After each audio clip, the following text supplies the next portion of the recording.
Movie की शुरुआत में हम दो लोगों को शॉपिंग करते हुए देखते हैं। ये लोग ड्रिलिंग करने का सामान, कुछ रस्सियां और कमरे को साउंड प्रूफ करने का सामान खरीद रहे थे। घर आने के बाद ये लोग एक कमरे को पूरी तरह साउंड प्रूफ बनाते हैं और वहाँ पर एक बेड भी रख देते हैं। इसके बाद वो दोनों अपनी वैन में जाते हैं और उसे भी साउंड प्रूफ कर देते हैं। अगले दिन वो दोनों एक लोकेशन पर जाकर किसी का इंतजार कर रहे होते हैं। थोड़ी देर बाद वहाँ से एक लड़की गुजरती है और वो दोनों अपनी वैन से उतरकर उस लड़की को किडनैप कर लेते हैं। इस लड़की का नाम स्टेला होता है और वो उसे वैन में ले जाकर उसके हाथ पैर और मुंह को बांध देते हैं। इसके बाद वो दोनों स्टेला को उसी रूम में लेके जाते हैं जिसे उन्होंने साउंड प्रूफ बनाया था। वो दोनों स्टेला को बेड से बांध देते हैं और उसके कपड़े उतारकर उसके फोटोज क्लिक करने लगते हैं। फिर वो दोनों जबरदस्ती स्टेला को दूसरे कपड़े पहनाते हैं और उसे उस कमरे में बंद करके वहाँ से चले जाते हैं। थोड़ी देर बाद एक किडनैपर स्टेला के पास आता है और उससे उसके डैड का ईमेल एड्रेस और फोन नंबर मांगता है। वो किडनैपर उसको बोलता है कि वो लोग तुम्हारे बदले तुम्हारे डैड से बहुत सारे पैसे मांगेंगे और अगर तुम्हारे डैड ने पैसे दे दिए तो तुम सही सलामत अपने घर चली जाओगी। इसके बाद वो दोनों बाहर आते हैं। इनमें से एक किडनैपर जो ये काम पहली बार कर रहा था उसका नाम टॉम होता है और दूसरा किडनैपर जिसे इस काम का अच्छा खासा एक्सपीरियंस था उसका नाम विक होता है। इसके बाद वो दोनों स्टेला के डैड को मेल करते हैं और उनसे स्टेला के बदले $2 मिलियन मांगते हैं। इसके बाद कुछ दिन बीत जाते हैं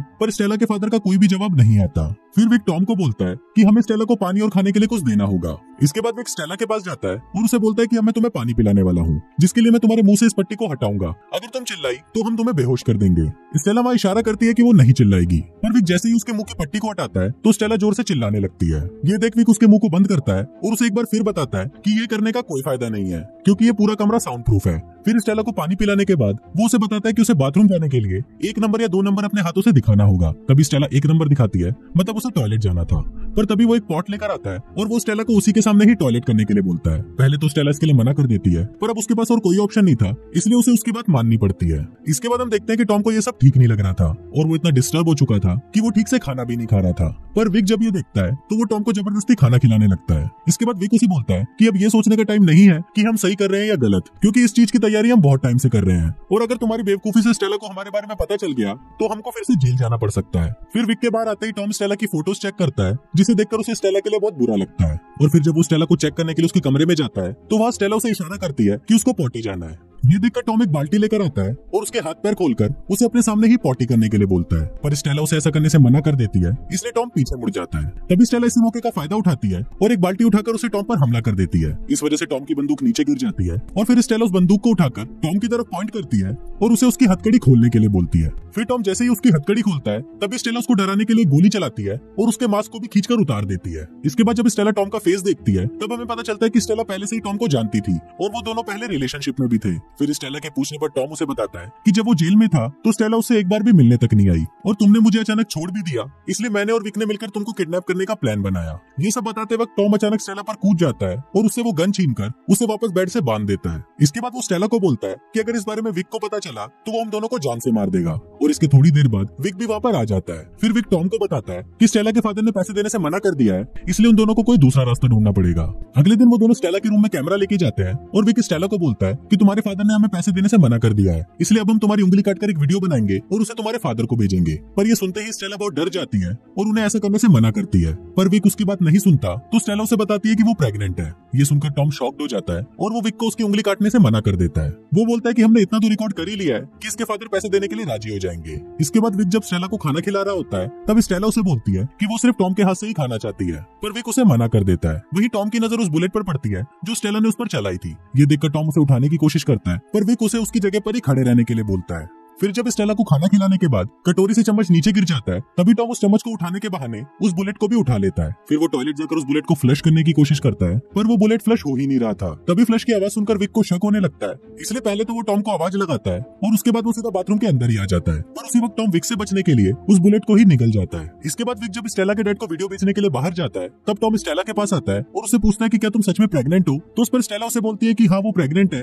और ये बच्चा भी तुम्हारा है। इसके बाद स्टेला को उल्टी आने लगती है जिसे देखकर टॉम उसकी हथकड़ियों को खोल देता है। फिर टॉम को अपने करीब देखकर स्टेला उसे रिझाने की कोशिश करती है और फिर जब टॉम का ध्यान नहीं होता तो वो चालाकी से टॉम को ही हथकड़ियों से बांध देती है। इसके बाद स्टेला बाहर जाने की कोशिश करती है पर दरवाजे पर लॉक लगा हुआ था। ये देखकर वो टॉम के फोन से पुलिस को फोन करती है और उन्हें सारी बातें बता देती है। पर फिर जब पुलिस स्टेला से उसकी लोकेशन पूछती है तो स्टेला को पता ही नहीं होता कि वो कहाँ है। तभी स्टेला की नजर घर की चाबी पर पड़ती है जिसको टॉम उठाने की कोशिश कर रहा था। ये देखकर स्टेला उसे उठाने जाती है पर तभी टॉम उसे मारकर बेहोश कर देता है और उसे फिर से बेड से बांध देता है। थोड़ी देर बाद जब विक वहाँ पर आता है तो टॉम उसके सामने सामने ऐसा दिखाता है जैसे कि कुछ हुआ ही नहीं। फिर विक टॉम को बताता है कि स्टेला के डैड पैसे देने के लिए मान गए हैं, इसलिए उन्हें आज ही यहाँ से जाना होगा। ये सुनते ही टॉम बाहर जाकर वैन को रेडी करने लगता है, पर तभी उसे वहाँ पर स्टेला की प्रेगनेंसी रिपोर्ट मिलती है, जिसको पढ़ने पर टॉम को यकीन हो जाता है कि स्टेला सच में प्रेग्नेंट है। दूसरी तरफ जब विक स्टेला को लेने जाता है तो उसे वहाँ पर टॉम का मोबाइल मिलता है, जिसको चेक करने पर उसे पता चलता है कि स्टेला ने पुलिस को फोन लगाया था। इसके साथ ही उसे वहाँ पर वो गोली भी मिल जाती है जिसे स्टेला ने टॉम पर चलाई थी। अब ये सब देखकर विक को वापस शक होने लगता है और फिर वो सच पता लगाने के लिए स्टेला को टॉर्चर करना शुरू कर देता है। अब इससे स्टेला भी बहुत ज्यादा डर जाती है और वो विक को बता देती है कि टॉम उसका एक्स बॉयफ्रेंड है।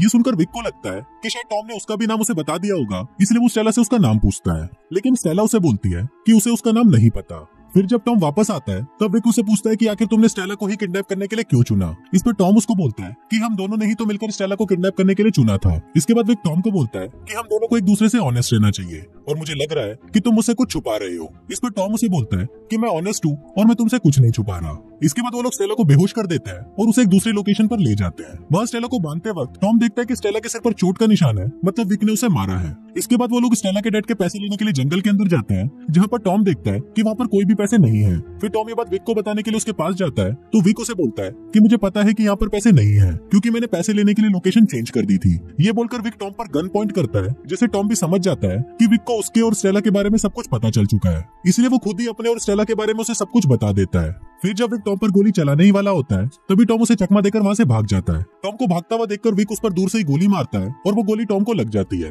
पर जब विक उसको देखने के लिए उसके पास जाता है तो टॉम वहाँ से भाग जाता है। इसके बाद विक स्टेला के फादर से पैसे लेकर वापस स्टेला के पास आता है। यहाँ विक अब स्टेला को मारना चाहता था, इसलिए वो एक जहर से भरा हुआ इंजेक्शन लेकर उसे स्टेला को लगाने ही वाला होता है कि तभी पीछे से टॉम आकर उस पर हमला कर देता है। अब क्योंकि विक के पास एक गन थी, इसलिए वो उस गन से टॉम को शूट कर देता है। फिर विक टॉम को जान से मारने ही वाला होता है कि तभी स्टेला अपने पैरों से विक को नीचे गिरा देती है। इसी दौरान टॉम के हाथ में वो बंदूक लग जाती है और उसी वक्त वो विक को गोली मार देते हैं, जिससे विक की वहीं मौत हो जाती है। इसके बाद टॉम विक की पॉकेट में से चाबी निकालकर उसे स्टेला को देता है, जिससे स्टेला खुद को छुड़ाकर आजाद हो जाती है। वहीं 2 गोली लगने की वजह से टॉम बहुत ज्यादा घायल हो गया था, इसलिए उसकी भी वहीं पर मौत हो जाती है। इसके बाद स्टेला वहाँ से निकलकर विक की कार में आकर बैठती है, जहाँ उसे वो पैसे मिलते हैं जो स्टेला के फादर ने उसे छुड़ाने के लिए दिए थे। अब उन पैसों को देखकर स्टेला ये डिसाइड करती है कि वो अब अपने घर वापस नहीं जाएगी, क्योंकि वो अपने फादर से बहुत नफरत करती थी। इसलिए स्टेला ये फैसला करती है कि वो अपनी नई जिंदगी शुरू करेगी और इस बच्चे को भी जन्म देगी, और ये फिल्म यहीं पर ही खत्म हो जाती है।